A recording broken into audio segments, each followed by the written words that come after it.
Alright guys, welcome to the channel. Now that I got my car started, getting a lot of questions on this, so I'm going to make a video on how I time the engine after initial startup. So, first thing, I'm going to turn the car to the on position. Then I'm going to go to the actual program, load it.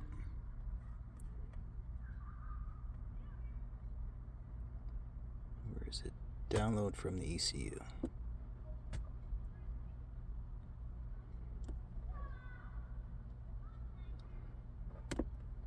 That'll close.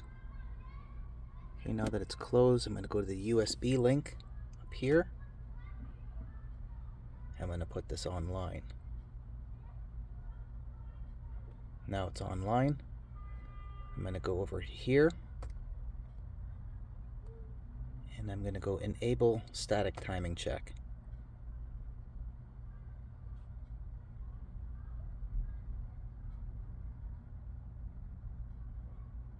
And static timing value is going to come in, as you see right there. I'm going to set that value to, let me put it to 30. Come on, work with me. And I'm going to hit set.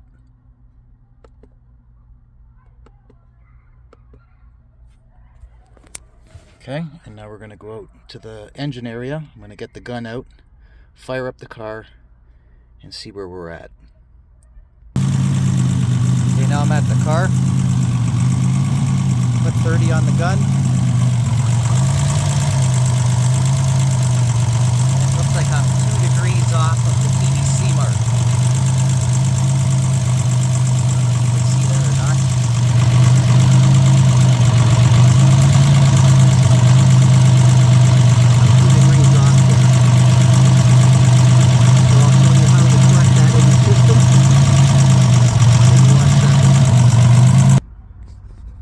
Okay, so now what you have to do is you have to shut the car off. Go in the system ICF,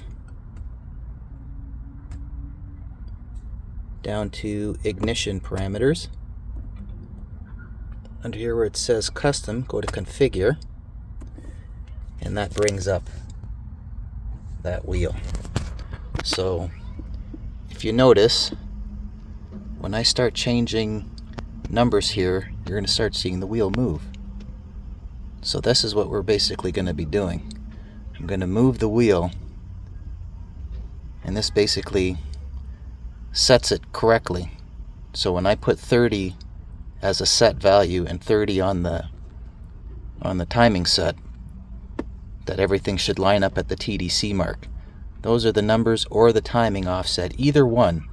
But because the sensor didn't line up perfectly with the mark on the actual crank pulley, that's why I have to play with this number over the timing offset number. So I'm gonna mess with this a bit, set the timing, go back at the engine, time it again, and see where we're at.